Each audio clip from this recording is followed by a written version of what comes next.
Hey, on se retrouve aujourd'hui pour une nouvelle vidéo qui est ma routine capillaire où je vais présenter mes produits que j'utilise le plus souvent pour mes cheveux et pour les entretenir, les soins que je fais.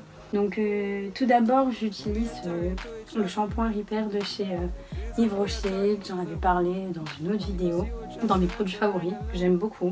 J'alterne souvent avec le shampoing Nutri Coconut No Frizz sans silicone de chez Fructis, enfin de chez Garnier. J'aime beaucoup aussi l'odeur. Avec ça, en général, quand je fais ce shampoing, j'utilise ensuite l'après-shampoing qui va avec. Franchement, ça sent super bon, les cheveux ils sont super nourris. Il n'y a pas de parabènes. J'utilise aussi, j'en ai presque plus d'ailleurs, c'est le Nourishing Coconut Milk que je vous ai parlé aussi dans une autre vidéo. J'alterne en fait avec ces produits-là en général. J'alterne ça et ça. Pour éviter de toujours utiliser le même shampoing parce qu'il faut changer. Pour faire pousser mes cheveux, j'utilise l'huile de ricin que j'achète en parapharmacie et franchement elle est naturelle. C'est pour les cheveux et les ongles, j'utilise mais pour les cils souvent. C'est 100% pur en fait. Donc je trouve que ça fait pousser mes cheveux parce que c'est vrai que depuis le temps que j'ai coupé mes cheveux, je trouve qu'ils sont vachement poussés. Sachant que je le fais une fois par semaine quand je m'y tiens. Le dimanche en général je l'applique le matin en me levant, je mets une serviette dessus. Et je fais le shampoing le soir, donc je laisse appliquer toute la journée. Et quand j'ai pas le temps, je laisse appliquer une bonne heure, 2 heures quand j'ai le temps. Ensuite, souvent j'applique l'huile que pareil, je vous ai parlé dans une autre vidéo. Donc c'est la Coconut Milk, c'est un sérum qui ne rend pas les cheveux gras d'ailleurs. Et ça c'est vraiment pas mal, je le mets sur cheveux mouillés et je laisse sécher à l'air libre, naturel. Ensuite, je mets souvent une petite brume de chez Nocibé. Elle est pour le corps et pour les cheveux et elle sèche pas les cheveux.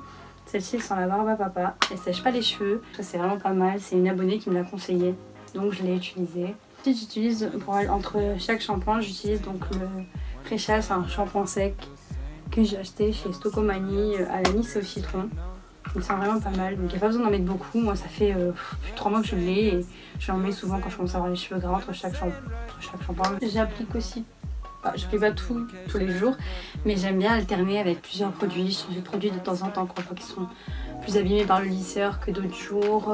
J'applique autre chose, j'aime bien changer, alterner pour faire un mix. Donc j'utilise l'Ultra Doux que je vous ai pas réparé dans l'érable guérisseur dans une autre vidéo, je vous en ai parlé. Et franchement, j'aime beaucoup l'odeur. J'avais toute la gamme, shampoing après shampoing, masque et tout, et j'ai tout fini, bref, plus que ça. Mais essayer à reprendre cette marque, j'aime beaucoup. Et après ça je ne le trouve plus, si quelqu'un sait où le retrouver, merci de me le dire en commentaire parce que c'est le purifiant de chez Sayos de Saint-Algue. En fait c'est un lait des mélanges, je vous en ai parlé aussi dans une autre vidéo. Et honnêtement j'aimerais bien le retrouver parce que je n'en trouve plus de ça en grande surface, ou alors c'est moi je ne le vois pas. J'aimerais bien le retrouver si quelqu'un sait. Je trouve que mes cheveux se sont pas mal éclaircis et ont pas mal poussé depuis le temps. Même si je les ai pas encore super longs et que j'ai hâte qu'ils poussent encore et encore pour retrouver mes cheveux longs. Voilà, du coup c'est la fin de cette vidéo, j'espère qu'elle vous aura plu. N'hésitez pas à mettre un pouce en l'air, un commentaire et à vous abonner à ma chaîne. Et je vous fais plein de bisous.